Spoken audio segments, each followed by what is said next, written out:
जय हिंद मित्रों। आज फिर से वही बात करेंगे यूक्रेन और रसिया के वॉर के बारे में, जिसके पूरे वर्ल्ड में चर्चा भी है, पूरे वर्ल्ड को चिंता भी है कि ये कहीं एस्केलेट होकर थर्ड वर्ल्ड वॉर में ना बदल जाए। अभी झेलेंस्की अभी भी अपनी पब्लिक को प्रोत्साहित कर रहे हैं लड़ने के लिए रशियन ट्रूप्स के साथ में। सरेंडर करने को रेडी नहीं है कोई भी कंट्री, छोटे से छोटा कंट्री हो उसके लिए भी सरेंडर करना वो तो एक ऑप्शन नहीं होता है। इसका मतलब आप कमज़ोर हो, तो कोई भी कंट्री नहीं चाहेगा कि वो कमज़ोर हो। और रसिया उससे 4-5 गुना फौज के मामले में और हर चीज़ के मामले में बड़ा हो, लेकिन फिर भी फाइट तो देनी पड़ेगी और फाइट यूक्रेन दे रहा है। और मुझे जहाँ तक का लगता है वहाँ तक का ज़ेलेंस्की बहुत ज़्यादा ओवर कॉन्फिडेंस में है और अपनी प्रजा का ही नहीं, अपने पूरे देश का बहुत बड़ा नुकसान कर रहे हैं। ये मेरा पर्सनल ओपिनियन है। लेट्स सी क्या होता है, लेकिन मुझे लगता है कि पुतिन एक बहुत ही स्ट्रॉन्ग डिसीजन मेकर है और वो कभी अपने डिसीजन इन्वेट करने का जो उनका डिसीजन था उससे कभी पीछे नहीं हटेंगे। उसके लिए उन्हें कितनी ही कुर्बानी देनी ना पड़े वो देंगे और उसकी वजह से शायद तकलीफ हो सकती है, पूरे वर्ल्ड को भी प्रॉब्लम्स हो सकती है, फाइनेंशियल प्रॉब्लम्स भी होगी, बहुत भुखमरी भी होगी और हर एक चीज, not a single country is going to be left over. सबको इस वॉर की इससे परेशानी होगी, लेकिन ईश्वर अपनी तरीके से चलता है। उसने क्या सोचा है नोबडी नोस। वही विचार का प्रेरक होता है आपके मगज में जो विचार आते हैं, तो पुतिन जी के भी मगज में वो क्या विचार डाल रहे हैं और ज़ेलेंस्की के ब्रेन में क्या विचार डाल रहे हैं, कुछ आइडिया नहीं कर सकते। ज़ेलेंस्की अपनी जगह पर सही है, पुतिन अपनी जगह पर सही है। तो अब जो बात करेंगे कि ज़ेलेंस्की जी को भी समझना चाहिए, पुतिन जी को भी समझना चाहिए और वो कहीं पे रोकने की कोशिश करनी चाहिए, क्योंकि ये वॉर दोनों तरफ से बहुत ही जान और माल का नुकसान कर रही है। उसके अलावा भी पूरे वर्ल्ड को ये वॉर अफेक्ट करने वाली है। पूरे वर्ल्ड में बहुत बड़ा महंगाई का बम गिरने वाला है।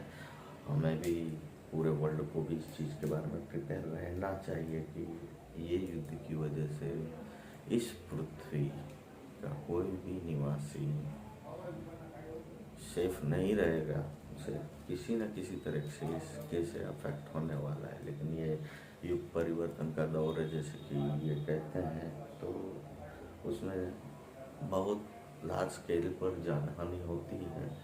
ईश्वर करे कि इन दोनों प्रेसिडेंट्स को ये सद्बुद्धि आए कि ये दोनों में से किसी के लिए भी ठीक नहीं है।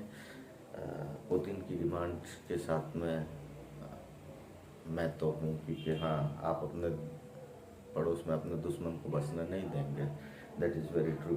और जैसे कि अमेरिका की तो हर चीज़ में चोंच मारने की आदत रहती, वो कहीं पे भी घुस के कुछ भी कर सकता है। अफगानिस्तान में घुसा, इराक में घुसा, इराक को पूरी तरह से बर्बाद कर दिया। वो जो कि जिस कंट्री में घुसा है उस कंट्री के हाल देखिए आप। वैसे ही इसको चढ़ा के शहीद कर दिया है ज़ेलेंस्की को। आई थिंक यूक्रेनियन पीपल तो चाहती है कि शांति हो जाए और सब कुछ नॉर्मलाइज हो जाए। नाटो में जुड़ने से आपको कोई बड़े लड्डू मिलने वाले नहीं हैं, ओके। उतना ही प्रोटेक्शन अगर आपको पुतिन जी दे रहे तो फिर क्यों आपको अपनी प्रजा का भी नाश करना और अपने सिटी का, कंट्री का, पूरी कंट्री का नाश हो रहा है। बच्चे मर रहे, बूढ़े मर रहे। देखिए सिविलियन तो मरेंगे, जब सिविलियन मरते हैं तभी तो गवर्नमेंट्स प्रेशर में आती है। और पूरा वर्ल्ड प्रेशर में आता है कि now this should be stopped.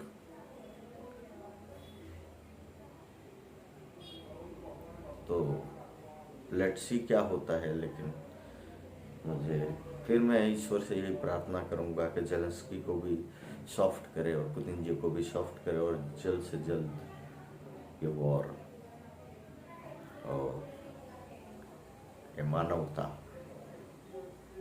बच जाए, ये वॉर खत्म हो जाए और इस पूरे विश्व कुटुंब का भला हो, वरना पूरे विश्व कुटुंब को इस वॉर से नुकसान होगा। और अगर ये ज़्यादा एक्सकेलेट हो गई तो शायद ही हम में से कोई सिंगल इंडिविजुअल बचे जो जिसे इस वॉर का नुकसान ना भुगतना पड़े। वरना मुझे तो लगता है कि बुरे दिन अभी बाकी है। Let's hope for the best. Please subscribe my channel. ईश्वर से जुड़े रहो और ईश्वर से प्रार्थना करो पूरा विश्व सुखी हो, सफरिंग्स कम हो, मानवता पे सफरिंग्स कम हो और ईश्वर हम सबको सद्बुद्धि दे, सद्मार्ग पे चलाए। ऐसी शुभकामना। प्लीज़ मैं बहुत बड़ा कोई एक्सपर्ट नहीं हूँ, फिर भी जो मेरे मन में रहता है मुझे ऐसा लगता है कि मेरे ईश्वर ही मेरे मन में विराज के मुझसे जो भी बुलवाते हैं। प्लीज़ मेरे चैनल को सब्सक्राइब कीजिए, अपने दोस्तों और यारों में शेयर कीजिए।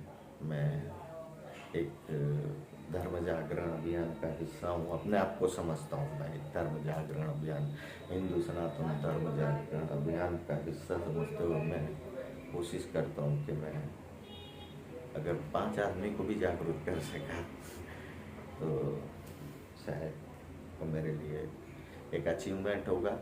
ईश्वर सबको सुखी रखे, ईश्वर सबको स्वस्थ रखे। इसी शुभकामना के साथ भारत माता की जय।